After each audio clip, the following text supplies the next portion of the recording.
Okay, Assalamu alaikum students. So today we are going to be discussing cardiac tamponade. The scenario is very simple. It's basically it has three components: the type of injury, the region of injury, and the signs. The signs are telltale, they are classic. We have the classic backstride, which I would discuss in a moment. But and you can easily pick it up from the signs. But still, I will like to elaborate the type of injury and the region of injury in order to help you differentiate it from the tension pneumothorax, which is a huge problem.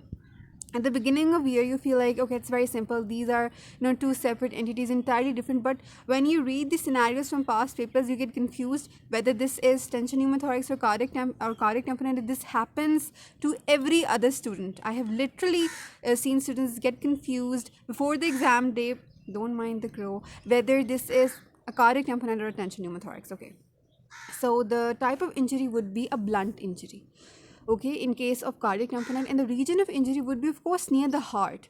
Okay, so it will be mentioned that the injury is somewhere around the nipple or in the interscapular region. Okay, so these two are the typical regions, which are also mentioned in the book. Okay, I hope the crow doesn't crow again. Okay, so what was I saying?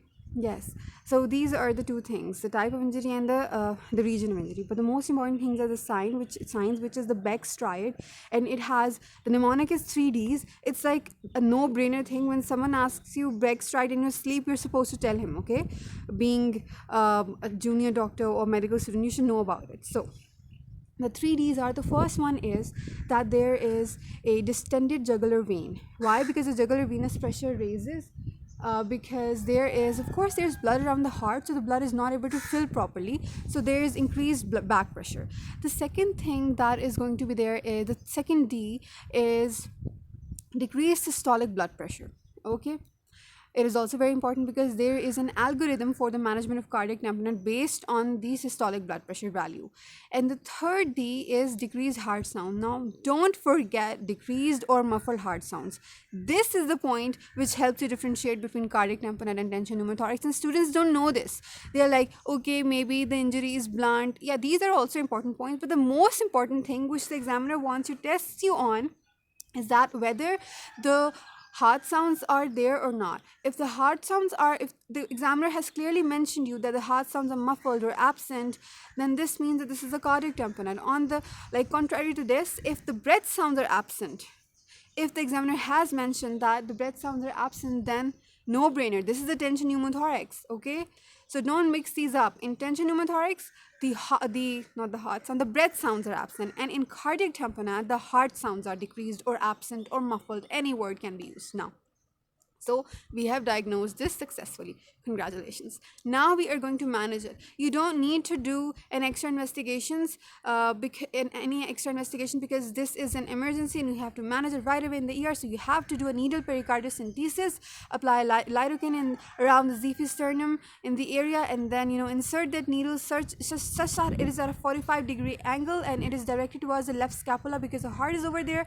and you have to do it under ECG guidance. This is the whole, not only needle pericardiocentesis, you have to write needle pericardiocentesis under ECG guidance, because if you accidentally touch the needle near the any cardiac structure, then the ECG is going to be disrupted and you are going to know that, okay, you are not supposed to proceed anymore, and you have to draw the blood out. Now, this is it. Now they're going to ask you what is the the first line treatment, the immediate treatment, that is needle pericardiocentesis under ECG guidance. Don't forget that. But what is the best, or you can say the definitive treatment? You have done needle pericardiocentesis. Now what? You have to do a pericardiotomy. Okay, so that is the definite treatment. You have to do the proper surgery in the OR. Now, we are going to discuss an algorithm which is not very important, but for practical purposes, I'm just telling you, if the blood pressure is less than 70 millimeter mercury systolic, then of course the patient is vitally very unstable. You have to do needle pericardiocentesis under ECG guidance right away. But sometimes the blood gets clotted in the ear. Now what are you going to do? The needle is not draining anything out. There's just nothing coming out. You know that this is the cardiac tamponade, the Beck stride has been fulfilled. You are panicking. Now you have to make a small pericardial window, and through that you have to insert a Foley's catheter. Yes, a Foley's catheter, because we don't have any specific catheter at the moment. We are this is just a game of seconds. So insert it and drain out the clot Of course, you need, the needle is not working, so now you need a larger catheter, and now you're going to drain out the clot. Okay, so where were we? Yeah, you are gonna, make a small pericardial window and use a Foley's catheter to drain out the clot, and then the final, the procedure is to do a pericardiotomy. Now, this was once an MCU, that which type of surgery. When they've mentioned the word surgery, needle pericardiocentesis is automatically ruled out. Now we have to focus on the surgery is to be done, and there were different options, and the correct option was, subxiphoid pericardiotomy, which is also, called as blind subxiphoid pericardiotomy, and it is done as an emergency procedure in the OR. Now, the second, the pathway of this algorithm is, if the blood pressure is more than 70 systolic, then in that case, you are directly going to take the patient to the OR and do a median sternotomy.